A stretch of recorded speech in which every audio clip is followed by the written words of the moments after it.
Hi everyone, welcome back to That Workplace Experience podcast. And today we are joined by We Make Progress, which is Simon Jordan and Gerry Hopkinson. Unfortunately, Chris Haywood's not with us today. Guys, over to you. Gerry, do you want to introduce yourself first? Right. Well, very, very briefly, I have had a career primarily in the world of marketing, advertising, PR, etc. Laterally, for about the last 5 years, been working in foresight, which is a fancy way of saying helping to make sense of things in the world, like technology and shifts in culture and society. So yeah, that's me, and recently joined We Make Progress. Indeed. I'm Simon Jordan, obviously, and I've had a 30-ish year career working across advertising, design, more recently architecture and urbanism. Describe myself as a creative strategist. If we think about the thread between or from advertising through to urbanism, it's always really been for me about identity and experience. They're the things that sort of capture my imagination and grab my focus. Yeah. What I love about both of you guys is the way that you think strategically, and you've brought such an interesting thing together on how you help people with strategies of placemaking. But tell us a little bit about We Make Progress and what you guys do. We are a strategy studio.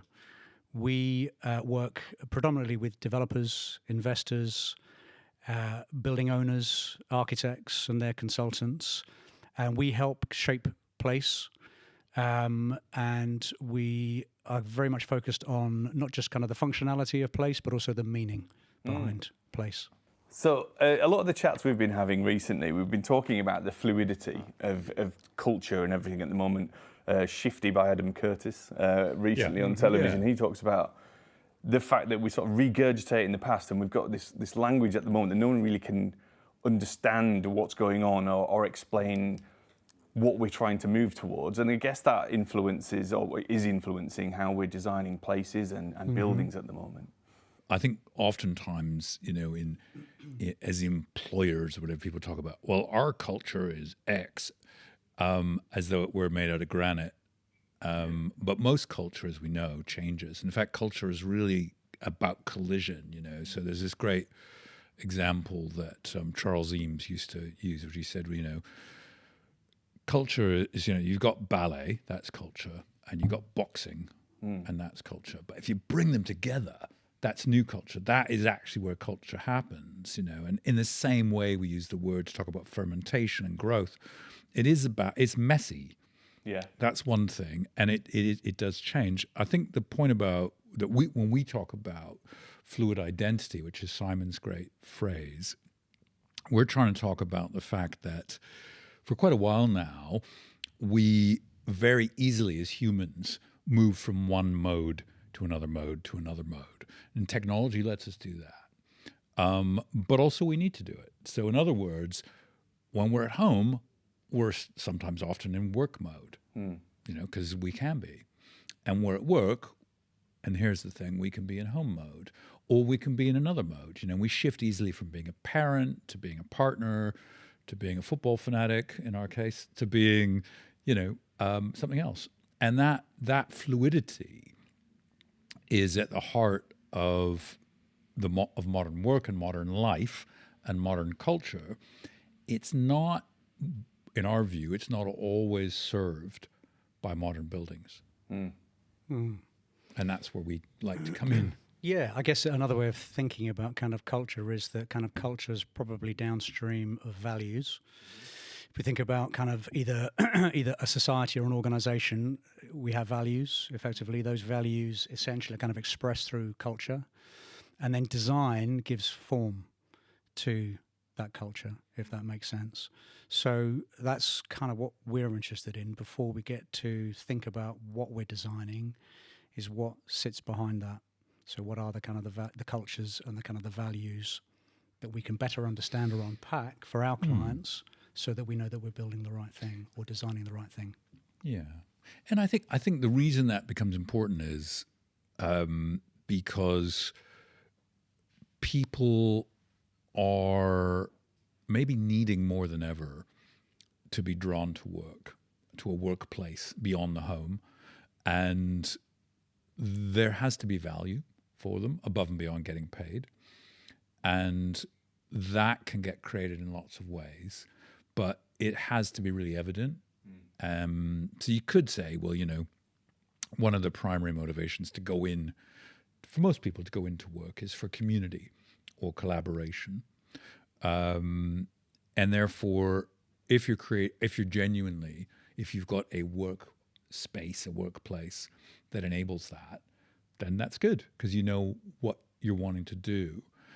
But if that's not meaningful for people, if it doesn't feel like it's for them and it feels important, then it's very easy without articulating it to feel like you're just a cog in a machine. And I mean, it's shocking that we're still at such low engagement levels. Most employees are just, the whole quiet quitting stuff. Now we know, look, there's been a global pandemic, technology's coming for our jobs, the work, the social contract of work has been eroded. There's lots of reasons why people might be really, kind of shifty, to quote Adam Curtis. But that doesn't mean it's not beholden on developers and designers and architects and employers to think about how do you make places more valuable to people. Because when they're valuable to people, people do better. And that means more money. It means, more productivity. So even with a hard-headed utilitarian, hat on, the CFO should want a really, culturally rich, kind of emotionally resonant workspace because they'll get more from their employees. There's probably a different perspective that you'd bring to the table if you're an employee versus an employer. Yeah. So work for, I think, the employee, if you like, for want of a better term, isn't just the kind of paid aspect of work. It's also care. You might have children. You might have elderly parents or elderly relatives that you're looking after. It's paying the bills, finding time for personal admin, all of those things. Anything that isn't really kind of leisure or entertainment effectively could be considered work. And you're in a constant state of kind of negotiation with all of those things versus the employer that thinks work is effectively what kind of plays out between kind of 9 and 5. So what I think has happened over the past sort of arguably 5 or even possibly 10 years, certainly COVID's exacerbated it, is an attempt to kind of renegotiate the terms upon which work is seen. And again, because people have understood that actually, again, not really because of COVID, I think because of the rise of the internet, people have cottoned on very quickly to the fact they don't need to go to the office to do work. And that's just kind of completely kind of reframed how they kind of, how their lives essentially are kind of are managed. Yeah. So, being able to kind of, again, find a way to kind of negotiate all of those things, I think they've woken up to the fact that actually there's a better way of doing it. Hence this kind of dichotomy between, hybrid work, this kind of fake battle between, I guess, working from home or in the office. It's a sort of, there's always a kind of a fake dichotomy, I think, when it comes to workplace. Yeah, I mean, there's a lot in there, and I think pick up on a couple of those themes. The increase in people working from home actually shows that you can be very productive at home. You can focus. We've got tools to virtually meet. Software does a good job, so that side is really good, but it doesn't afford serendipity. It doesn't afford that, hey, what if we did this? That whole being together in a room, which we are now in your studio, those moments are really hard to manufacture on a Zoom call or on your own. And even if you're not a creative business, so there's something called the explore-exploit algorithm, which basically talks about two kinds of work, if you like. Exploit is, I know how to do this. We've got a formula for it, like a recipe. Let's just smash it out and scale it. Let's do it over and over. What you're doing there is perfecting it, right? So you're trying to be more efficient. You're driving out error and you're increasing productivity, which is all what you want to do in an industrial process. But you cannot grow doing that, right? There's a limit to that. So growth comes from the explore bit, which is messy and slightly weird. And as Rory Sutherland says, how most of us probably met our partners, right? We didn't do it with a formula, right? We just kind of, oh my God, I didn't mean to go to that event. I went, she's hot, great. Before you know it, you guys are together. That's it. But when it succeeds, it pays off exponentially. Whereas the other kind of work fails very little, but it never gives you the big exponential boost. So why do we need to go in to work? For the fat tail, for the explore, and for those moments of serendipity. And it's like, however, I personally believe we're always going to need to hang out as humans together, physically, for those reasons. And I think what organizations tend to have is what I would describe as intangible capital. So all the sorts of kind of the knowledge, the understanding, or the sort of tacit understanding that's sort of, kind of inherent in an organization. How and where does that get shared? And I guess, we've always thought that maybe the office is the place to do that because you're pulling people together, but offices aren't always really designed necessarily for that kind of level of serendipity. And I guess that sort of feeds into what is the office for, what's its purpose. Gerry, you were saying earlier in our conversation before we started recording about the idea that the sort of balance of what you're doing at home changes and what you're going to be doing at work. So you might actually dedicate more space at home to a work environment. And then vice versa, you create a much more homey sort of place at work, as we see with hospitality. So there, if you look at, and I mean, we're kicking off a project now where we are doing, we're looking at visual representation and language of commercial space and actually of how people sell their homes. And so you get this rich data, right? Where you can see how do we live at home now and how are we living at work and where are the common bits and where are the differences. And one of the trends we would suggest is happening is the home is more performative than it used to be. It's looking more like an office or a professional environment. Why? Because we're having to Zoom all over the place. And because and our home is much, we're living in a visual age. We want to represent who we are in a good way. And as you said, at the same time, an equal trend of the office looking more like home interiors and more relaxed. But I think particularly in the office, it feels like a lot of that is surface level, that it isn't really home. And one of the reasons that it isn't home is at home, you can paint the walls. You can move furniture around. You can lay on the sofa and fart if you want to. But in the office, that's frowned upon for some reason, the farting. I don't know why. I always think not on this couch. Thank you, buddy. Carry on. I'm not warning you. That's not an early warning system. But you know what I mean? Like you can just be yourself. As everyone says, oh, bring your whole self to work. Well, very few people really want that. Most employers are like, no, actually, quite not so. Maybe not so much, Gerry. Just hold a bit back. But so work is still a performative place, and as much as we want it to be homey, for me, the thing that's missing is what we were talking about is agency. The ability to actually adapt to space for yourself. You think about, your phone. You can just download an app. You can configure it exactly the way you want. So if this is my workplace, where are the apps? How can I configure? And I don't mean literally the technology. I mean, how can I configure this place so it really works for me? I mean, your space is beautiful. I can tell this is how you want it to be. And it's a true expression of who you are. So when I walk in as a guest, I immediately get a strong sense of authenticity. I know that this isn't some cookie cutter place. I think too many buildings are cookie cutter, stage sets, sterile. I think that the authenticity thing is really important here and agency to that point, where there's a lot of places I've seen where it's got all the right elements, but it doesn't feel authentic or genuine, and it doesn't feel it suits the brand in the space. So they've found these things that they think they like. They might have picked the wrong interior design agency or whatever, and it hasn't quite come together in the way everyone perceived, and everyone starts to feel a little bit uncomfortable in the space as a result, and it just feels like almost like it's been dressed. Back to that kind of agency thing as well, just had a thought, which is the top of the conversation. We were talking about how the world is always becoming something else. This sort of state of kind of flux.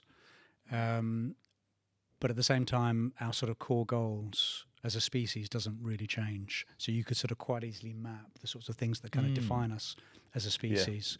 And I think kind of, that could be kind of, obviously things like security and safety. Belonging, socializing, autonomy is part of that as well, an agency, kind of sense that you can kind of act in the world on your own terms. Yes. And I think that's one thing that kind of gets missed, I think, from the office, the fact that things are kind of over-prescribed. And again, even if it's some of that kind of language people are trying to kind of bring in terms of that authenticity, in terms of that kind of domestic kind of, kind of vibe, it's still very prescribed. And again, it doesn't allow people, again, as Gerry's suggesting, to act in their own interests, reconfigure, express themselves effectively. So that's one constraint, not necessarily about just sort of a critique on aesthetics or kind of materials. It's just literally how the building behaves or how you are able to behave in that building, I think is the issue. And I think we've got several classes, haven't we, or many classes of environments. So, some are deliberately, I'm going to treat this like a hotel. Or, it's not my space. I'm just occupying it, and everything is serviced. So those hyper-serviced offices have got a certain kind of comfort in their ubiquity, in that, they're easy, and they have to cater to lots of people. So we're not going to pick on those guys. But if you've got, a workspace where you do want it to be meaningful for people, then, or any place is kind of where we're coming from, then you need to start with a clear idea of who it's for, right? And we would argue respectfully that is not considered enough, or it's considered too late at the marketing phase. It's like, I'll build it the way I want, and then I'll get someone to sell it to people, is pretty much the process. And there's a guy we love, John Wilshire, who always says, don't make people want things, make things people want. So to make things people want, you got to start with people. You got to start saying, well, what do people want? What's going on? And how can we attract people in a way that's real and believable and credible with this place? So if you're trying to sell, Plymouth as the epicenter of global culture, good luck. I love Plymouth. It's being regenerated in a fantastic way at the moment, but it's not New York. It's not London.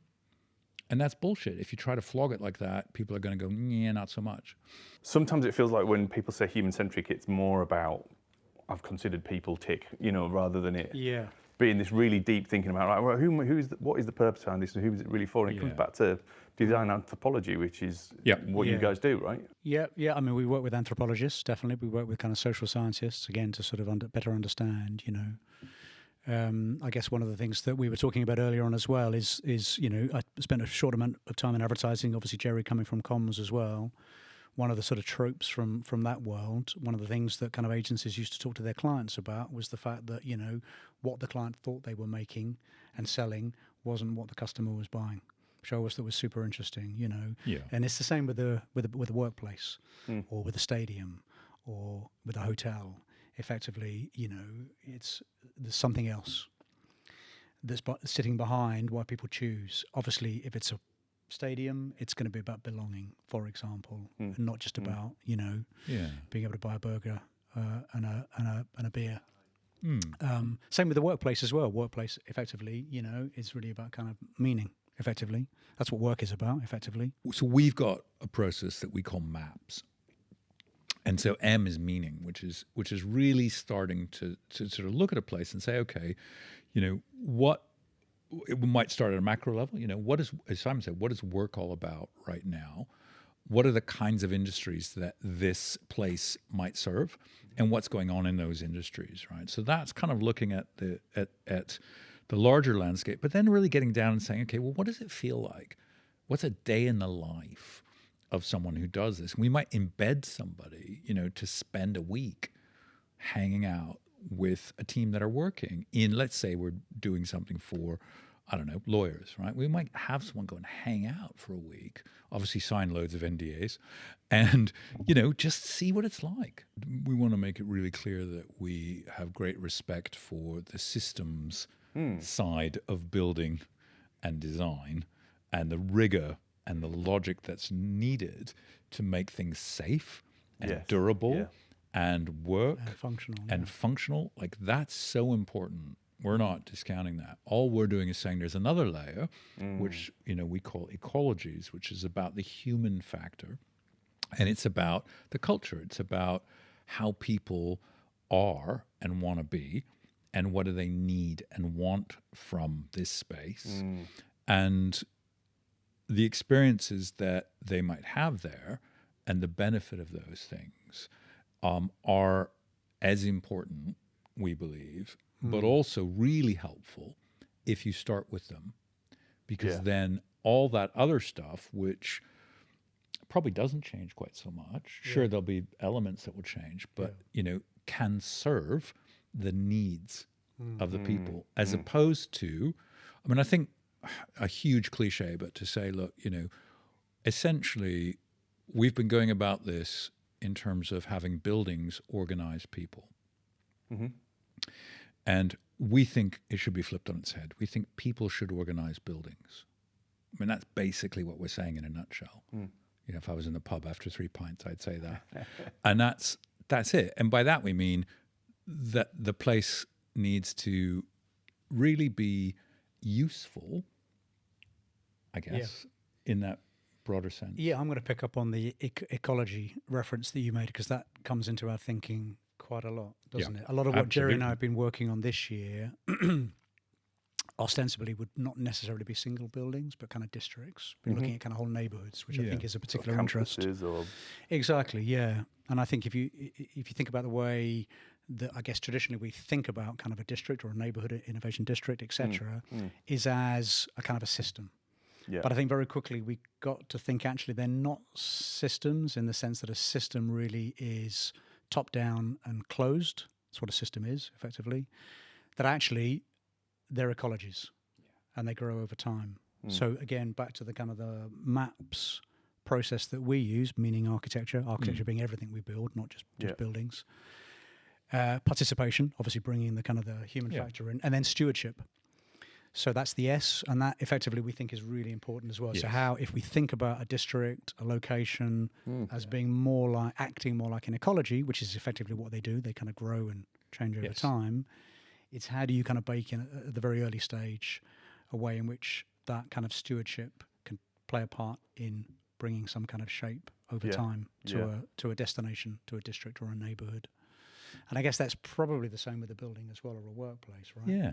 I think to that point about stewardship, I remember being lucky enough to hear Indy Johar talk in 2012 in New Delhi. He was talking about how actually, the toughest part of the job is when the doors open. That's when a building starts to actually become real.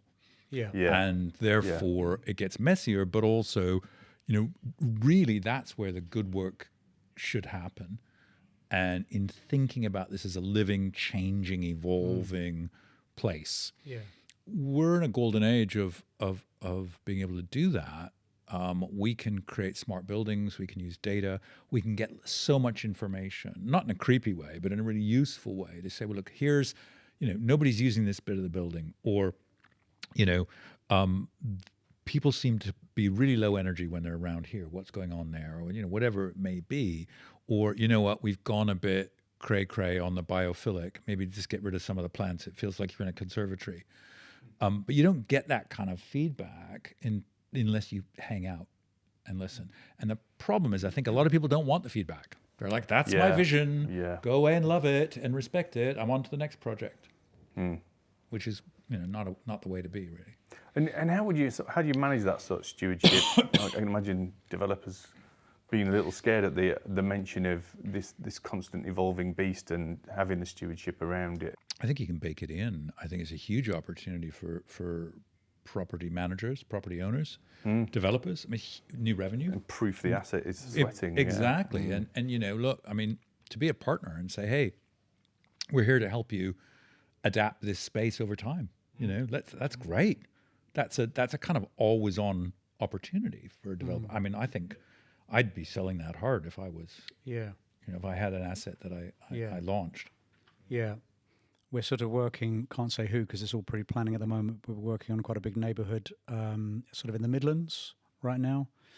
And we're working on a series of kind of quasi-citizen assemblies. So we're finding local people effectively that will start to take ownership over kind of aspects of this kind of potential development.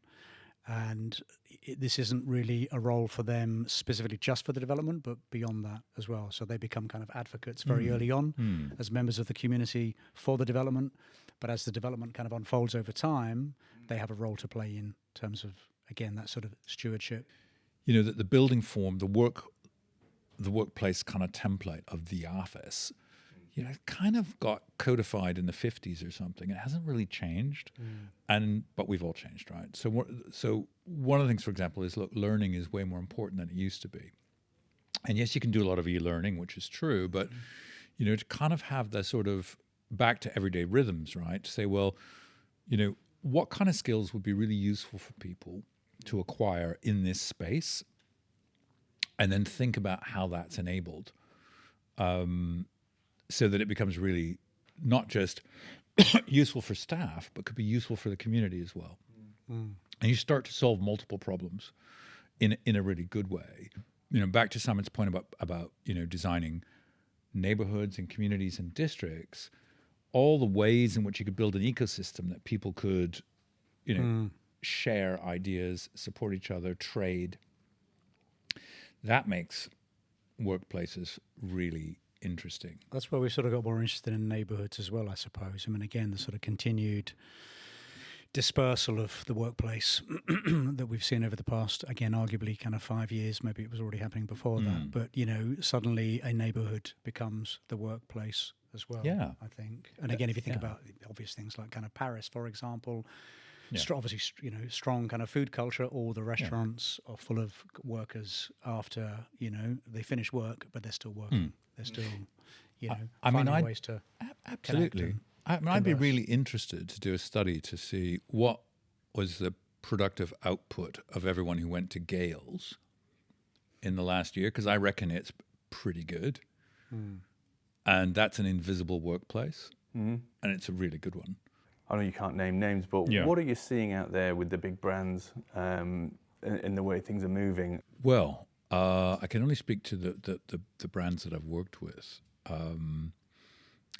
And I think certainly the larger employers, the workplace is super important and is highly valued because of the primary role it has in that explore bit, but also in the exploit bit, right? So even if you're going to say, well, I'm going to perfect, how I'm going to do something. I mean, marketing is more like magic than it is science. We try to make it. I think it's been quantified to death in the last decade. I think that's one of the reasons. I think that's why this sort of long-term brand theory and why maybe workspace is sort of moving a little bit into that intangible asset where associated to brand and experience, I guess. Yeah. But I think that, look, I think apart from all the craziness that's going on in the world, in terms of managing a brand right now, managing a business that primarily has got value, people are remembering the primary importance of meaning. So meaning is everything. What a brand used to, purpose was a big idea, and I'm not saying purpose isn't important, but it was kind of, I think we maybe slightly overdid it in marketing around purpose. Meaning is actually more powerful. Yeah. As you know, it's like, look, there's a lovely guy called Douglas Holt, a great thinker on brands. You probably know him. And, he said, look, iconic brands have powerful meaning and associations.